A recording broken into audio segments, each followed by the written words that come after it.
2018. Kids have discovered that doing laundry is both fun and nutritious. Logan Paul has discovered his love for forests. The worst thing Will Smith has done is YouTube Rewind, and our survival meets automation game looks like this. We are going to be reacting to my first devlogs ever to see what got cut, what changed, and what stayed the same, and make sure to stay till the end because we have a very special announcement. So let's get into it. What would it look like if we combine the uncompromising survival game Don't Starve with the automation construction game Factorio? You would get Atrio, a game where you play as a very disposable android, and the only way to survive is to automate everything from farming to foraging in your impossible mission to relight the world. The idea is, you're trapped in this world of darkness, and the only thing keeping the lights on is this power source called the Heartbox. So we actually kept the idea mostly the same. When you sacrifice in the original Heartbox, you get this kind of obnoxious animation, but we upgraded the visuals to a smaller box, and then eventually landed on this.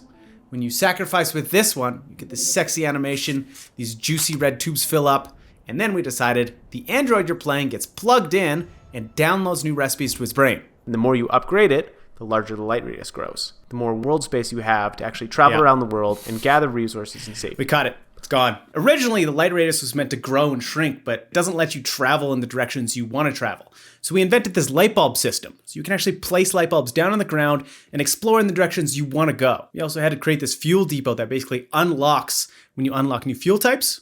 That lets you expand, and it adds to the automation system, which it also ended up being way more fun because just growing the light radius was kind of boring. I mean, it wasn't good for the exploring because half the battle is just exploring the world.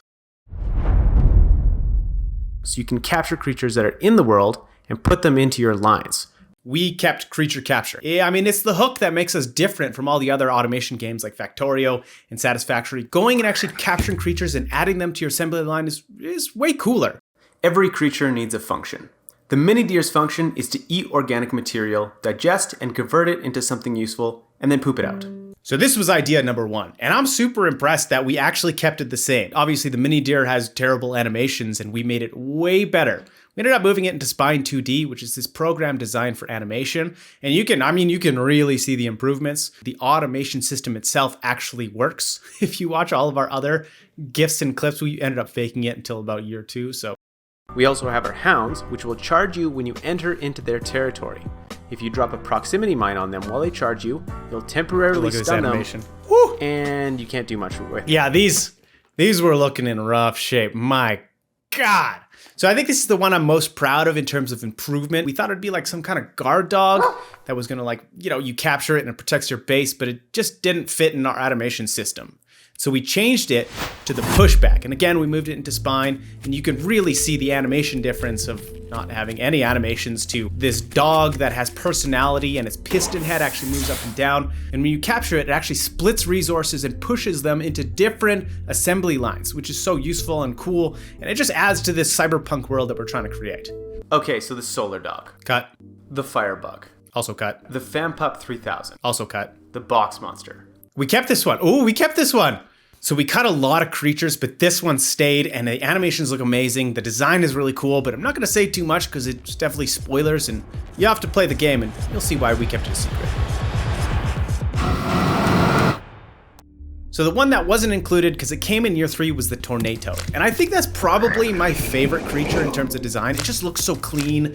I mean, just so funny. It has these dead eyes, like the Hypnotoad that just looks at you, but is so dumb. And if you capture it, it plucks plants for you, which is super useful for our whole growth farming simulation side of things. And it sounds really good. I love toads. I don't know why. Yeah, whatever.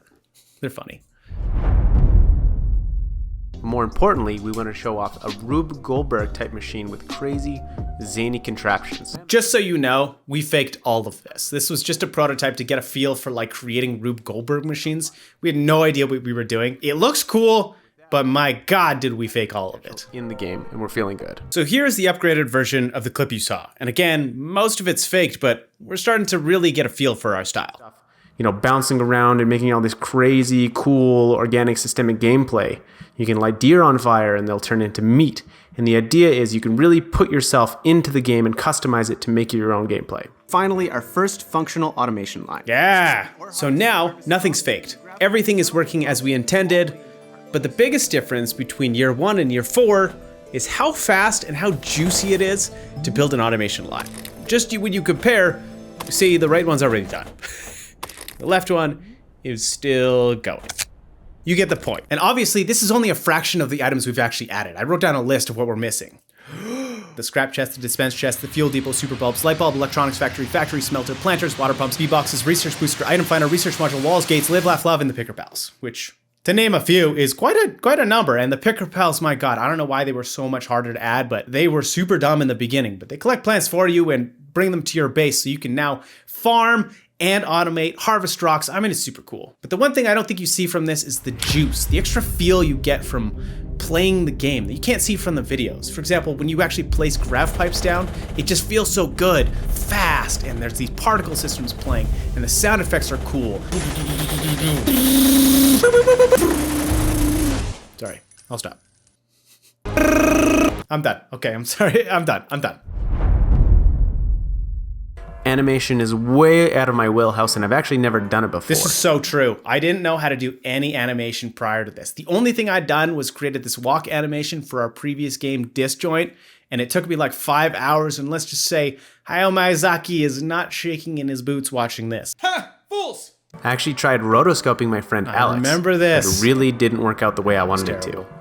You can see that he's running, and here is our result. Here's the side-by-side comparison, but the right side version just has more detail. It actually fits with the art style, and we do have some extra finesse, some mwah. The cord actually swings according to gravity, and the character just looks good, and we even added a skin system, so you can actually swap out the different skins for different themes and events, so, I mean, a huge upgrade overall. The character has gone through multiple iterations for us finding our style, so that's super cool. You'll also notice there's a gorgeous UI that looks suspiciously like Don't Starve. Oh my God, we went through so many iterations to get this right. Like, whew, I think it was like 6 months of work to really understand how UI works. If you don't know, good UI is like a bra. Wait, wrong demographic. Good UI is like a straw. You don't notice it until the restaurant swaps it out for a paper one. And then all you can think about is how they've swapped the straw, and the straw is not meant to melt in your mouth. It's not meant to be a part of the meal. I don't know why they swapped the straw. Anyway, we have good UI. I'm very proud of our UI. It was the start of our best piece that transformed into our cover art. Preach, brother. Now, I don't know why I chose the Simpsons color. I really don't know what the hell I was thinking. I don't know. But it's a really good start. But it's not 100%. So the Punk Monk, it's the flagship design of our game. It's on all the cover art. I use it everywhere. It is really improved. The one thing I haven't showed anybody is there's 3 more giants in the game for you to discover that are really pivotal to the story. And we just don't get to show them because part of the game development is keeping some stuff a secret, so you actually want to play the game when it's out. We decided our main base is going to start in a forest. And this is what we had at the end of year 1. Let's do some side-by-side comparisons, because I think that'll do a better job. So we got these trees, the circuit trees. I love that joke. The grass follows the shader where it waves, so it looks fantastic. Downtown environment upgraded huge amounts. Glow bulbs actually stayed the same, which is very impressive. The electrical box, the left one has like way too much bloom, just like blows your eyes out. Paths just make a lot more sense. You're in this world that's just been abandoned by humans and you're trying to figure out what's happened. So it really adds to the storytelling quite a bit. There's also dead bodies to harvest. That wasn't in the original one. The particle systems are different depending on the grass you're on. We got water ripples for the blood lake, which looks so atmospheric and so much cooler. These mushrooms that detect how close you are and they hide, and the animations squash and stretch in slow motion. Oh, it looks so good. A lot of the visuals were faked, and for a 3-year project, 4-year project, it's a 4-year project. We built everything with scalability and robustness in mind. You know, we get a lot of questions like, Steven, 4 years is like such an enormous amount of time. Why is it taking so long? And the reality is there's so much stuff that happens behind the scenes for robustness. Like, I'll give you an example. The number of automation permutations of factories is just infinite. So we couldn't possibly test it all. So we created this testing suite that actually runs through all of our blueprints overnight while we're sleeping and actually records all of it. Then we can play it through 10 times speed and see what happens without having to spend all that time. On top of that, we've created an AI system that compares images from the game. On the left, we have an image from a build that we know is working, and on the right, an image that we need to test. Our system tells us, based on the difference in pixels, how closely related they are. And we can do this for hundreds of thousands of tests every week, saving us hundreds of hours. Which you may not think is sexy, but I do, okay? I think it's cool. And that's it. 6 months of work in a nutshell. And that's it. 6 months of work wrapped up nicely in a nutshell. Okay, well, you don't need to say it twice. What a recap, and I'm so excited to announce that the game is coming out in 1.0 this year, probably Q4 2022. And if you want to help us out, the best thing you can do is to wishlist the game on Steam and to subscribe to our YouTube channel. We're gonna need all the traffic we can get to help us succeed in that one launch week. It's so competitive that we really, really, really need your help. Thanks for watching. We'll see you next time.